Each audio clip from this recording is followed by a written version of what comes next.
12월 25일 금요일 말씀 시작하겠습니다. 오늘 우리가 함께 나눌 본문은 베드로후서 3장 1절부터 7절까지입니다. 여러분, 오늘은 성탄절입니다.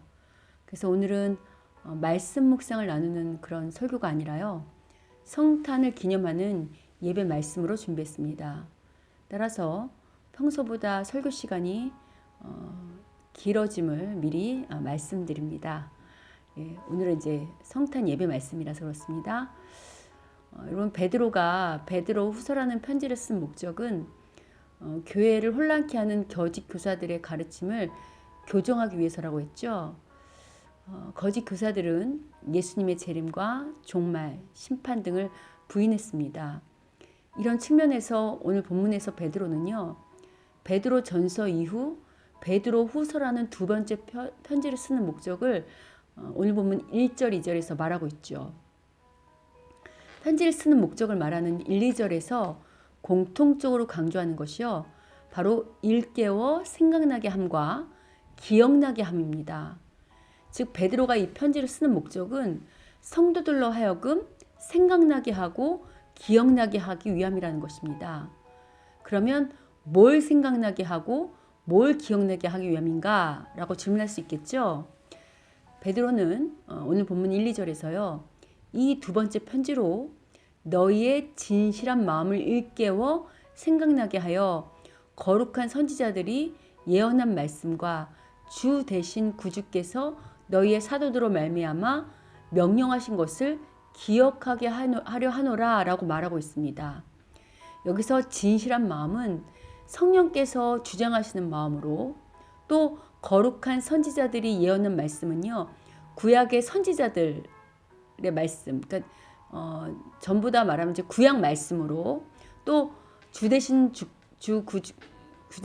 구주께서 너희의 사도들로 말미암아 명령하신 것, 이것은 신약의 사도들에 의하여 전하여지는 신약의 말씀으로 이해할 수 있습니다. 물론 베드로 시대에는 아직 신약 성경이 다 완성되지 않았지만요, 당시 예수님의 제자들과 바울과 같이 사도들로 임명된 그런 사도들이 마치 구약의 선지자들처럼, 그러니까 성경을 가르쳤겠죠. 말씀을 전했는데 어떻게 말씀을 전했냐면, 구약의 예언들이 어떻게 예수 그리스도 안에서 이루어졌는지, 또 예수님이 이 땅에 오신 목적은 무엇인지, 또 예수님이 전한 복음은 무엇인지 등등을 전했을 거 아닙니까? 이런 사도들의 말씀이 바로 오늘날 신약 성경이 된 것이죠. 무엇보다 예수님께서 이 땅에 오신 목적은요, 온 세상의 주인이신 하나님께서 이 세상을 창조하셨을 때 꿈꾸셨던 세상, 즉 하나님 나라를 증거하기 위해서 오신 것입니다. 예를 들면 예수님께서 풍랑을 잠잠케 하시고 귀신을 쫓으셨잖아요. 이제 이런 초월적인 기적, 이런 것들은요, 실은 이제 사람들은 기적에만 초점을 맞추는데요, 이런 초월적인 기적은요, 예수님이 하나님의 아들인 동시에 하나님이시잖아요. 그러니까 하나님께서 자연뿐만 아니라 온 우주 만물을 어떻게 다스리는 진짜 왕이신지를 증거하는 사역이었습니다. 그런 기적이었다고요. 그냥 단순한 기적이 아니라 정말 하나님이 누구신지를 보여내는 기적이었죠.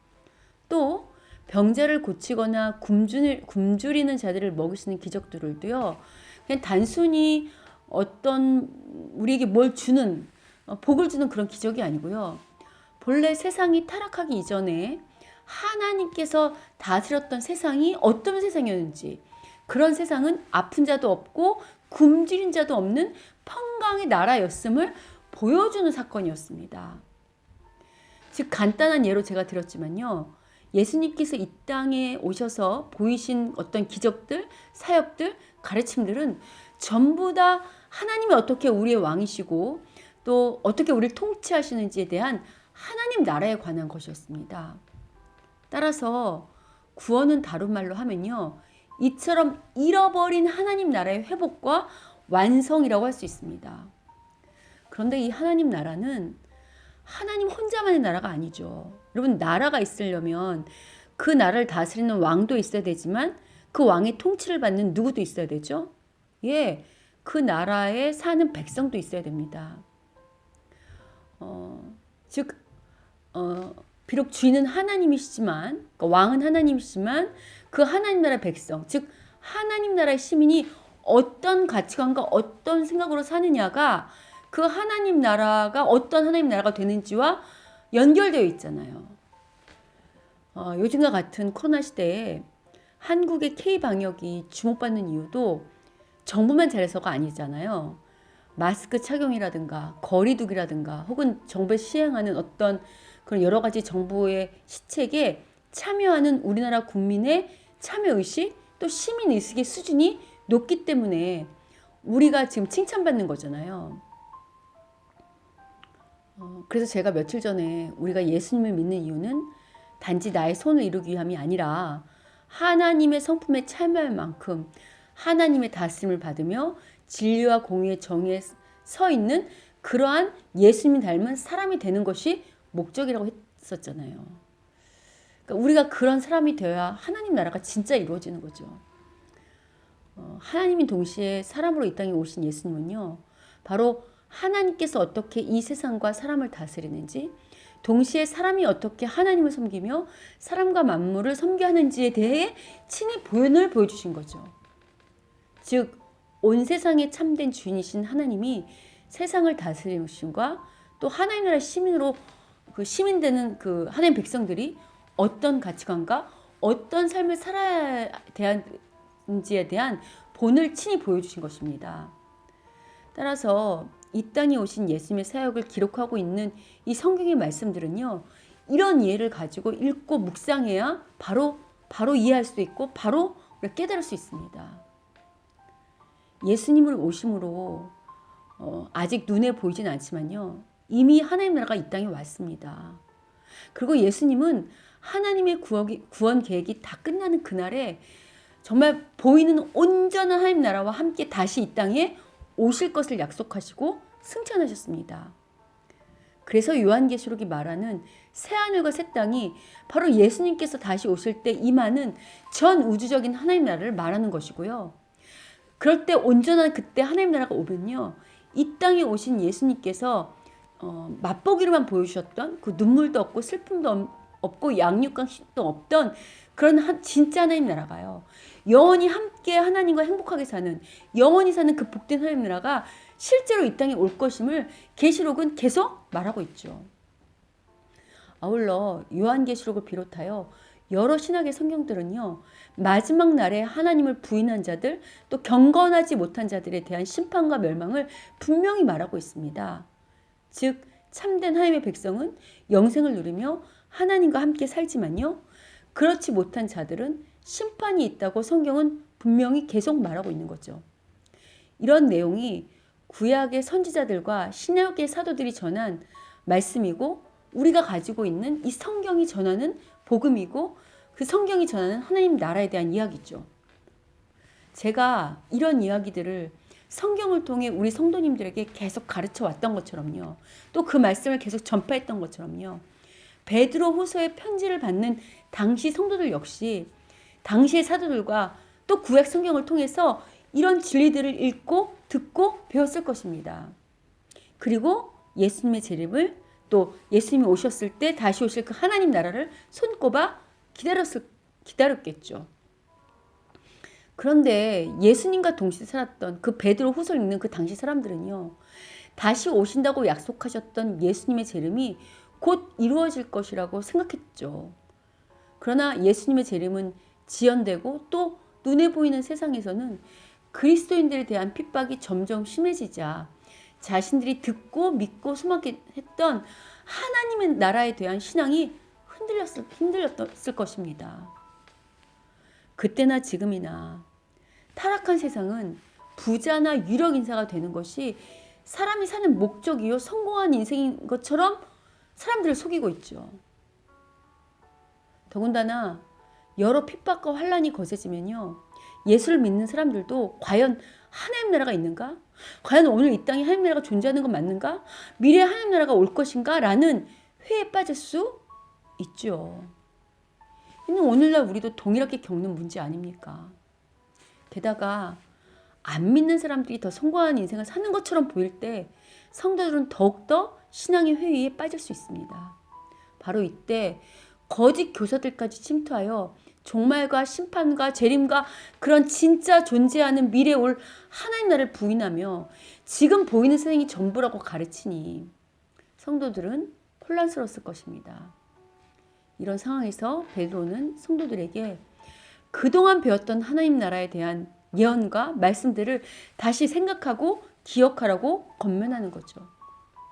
비록 오늘 본문 3절 이하에 등장하는 것처럼 거짓 교사들은 이 세상을 만드신 그 하나님께서 비록 세상은 창조하셨을지 모르지만 더 이상 하나님이 간섭하시지 않는다. 이렇게 간섭하지 않은 세상이 영원할 거다. 또 종말과 심판과 재림이 없다라고 부인하지만요.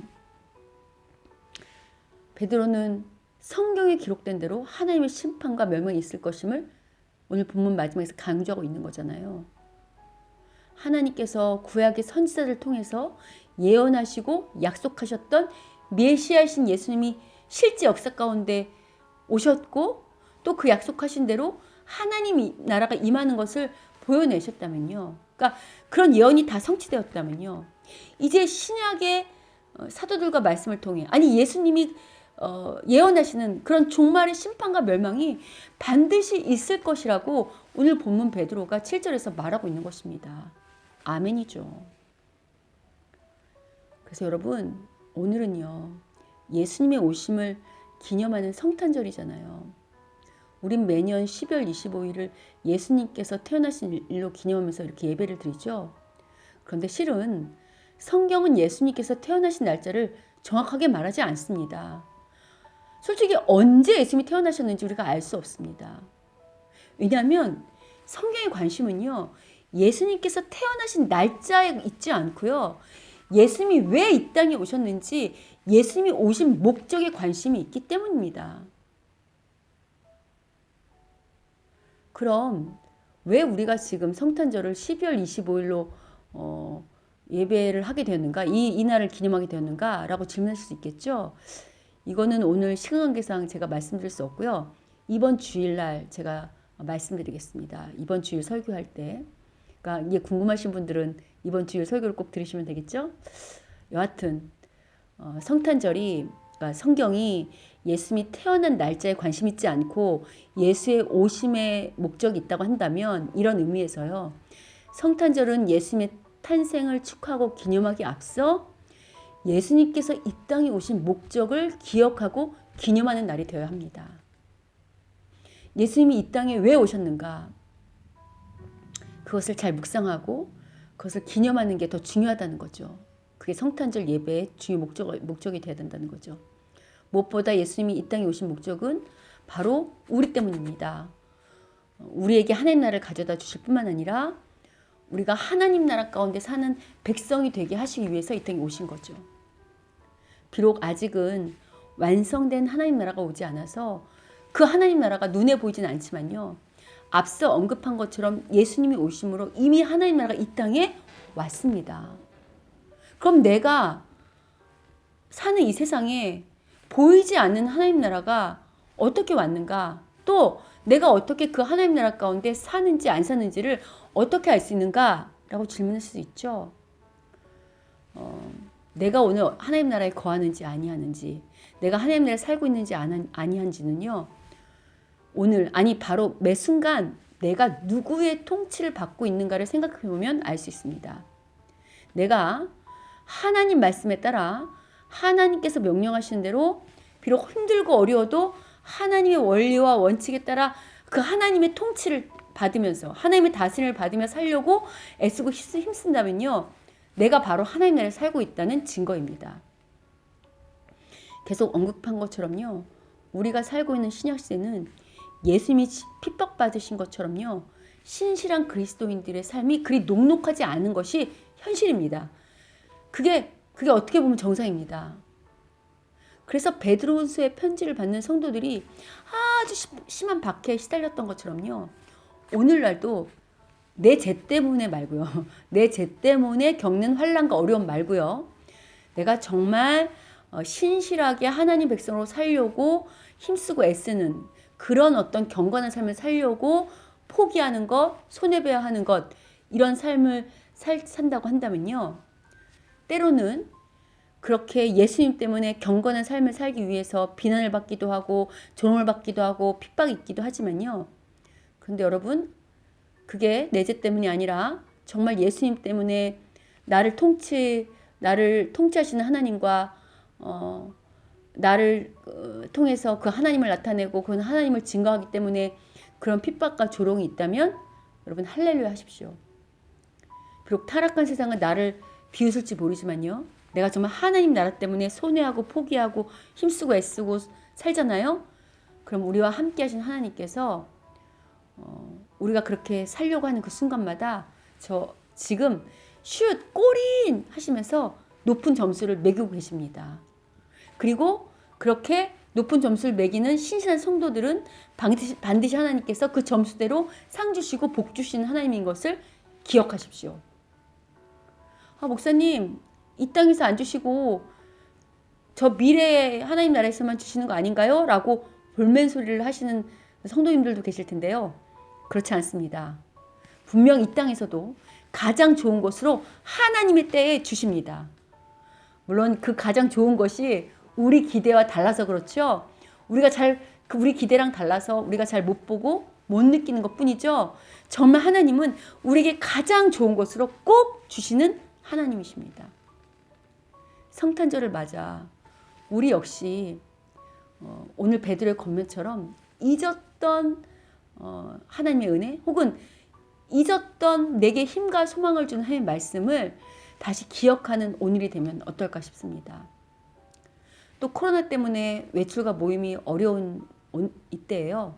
예수님이 이 땅에 오신 목적이 무엇인지를 생각하면서 이 성탄절을 기념하면서요. 그냥 코로나라고 신앙이 좀 널브러져 있거나 그냥 이렇게 축 처져 있지 마시고요. 이럴 때 복음서를 다시 한번 읽으면서 이 땅에 예수님이 오신 목적이 무엇인지 거기에 나를 비춰보면서 내가 이 땅에 어떤 그리스도인으로 살아야 하는지 묵상하는 그런 시간을 가져보면 참 좋을 것 같습니다.